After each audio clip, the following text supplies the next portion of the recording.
Here's section 50 of Schopenhauer's Counsels and Maxims.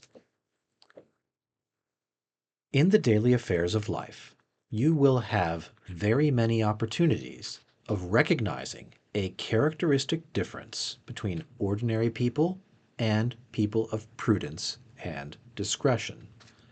In estimating the possibility of danger in connection with any undertaking, an ordinary man will confine his inquiries to the kind of risk that has already attended such undertakings in the past, whereas a prudent person will look ahead and consider everything that might possibly happen in the future, having regard to a certain Spanish maxim, lo que no aquece en un año, aquece en un rato.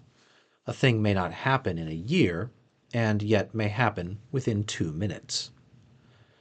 The difference in question is, of course, quite natural, for it requires some amount of discernment to calculate possibilities, but a man need only have his senses about him to see what has already happened. Okay. That's the first half of section 50. And there's an interesting distinction Schopenhauer makes here between the common person, the person of common intellect, and the person of prudence and discretion. He says, you will observe this. They both behave with a certain amount of regard for their safety, for the success of their projects, guarding against failure.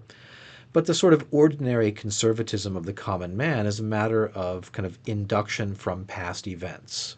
He looks at the past, he sees what's gone wrong in the past, and he tries to ensure his future practices against just those sorts of problems.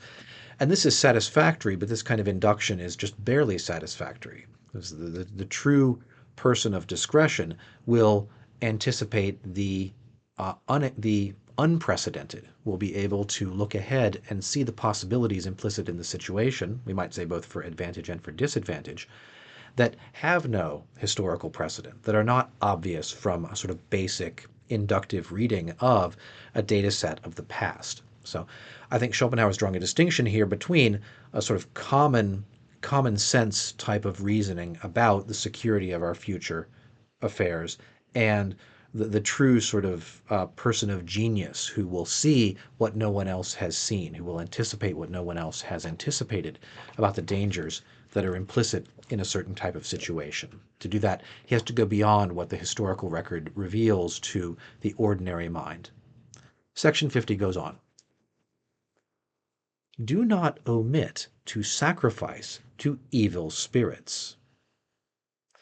What I mean is that a man should not hesitate about spending time, trouble, and money, or giving up comfort, or restricting his aims and denying himself, if he can thereby shut the door on the possibility of misfortune. The most terrible misfortunes are also the most improbable and remote, the least likely to occur. The rule I am giving is best exemplified in the practice of insurance, a public sacrifice made on the altar of anxiety. Therefore, take out your policy of insurance. That's the end of section 50. And I don't know, and I haven't investigated, whether insurance in German meant the same thing in 1850 that it means for us today. I assume, on the basis of the accuracy of the translation, that there's something comparable going on. We make a sacrifice on the altar of anxiety. We give up present goods, present money, against a remote possibility of our own death, of our house burning down, of a flood, etc. Why? Because we are willing to, the great expression of Schopenhauer's, make sacrifices to evil spirits, right? There's a sort of evil fire demon that might consume my house. I sacrifice a couple of $1,000 now against the possibility that that might happen. So this is another element of the way in which the truly wise, the truly prudent, the truly discerning person governs his affairs with a sort of creative look at not just precedented hazards, but unprecedented hazards, and taking caution against those. And a great deal of present sacrifice and discomfort is justified if it can shut the door against a future misfortune, including the greatest misfortunes, which are the ones that we do not anticipate.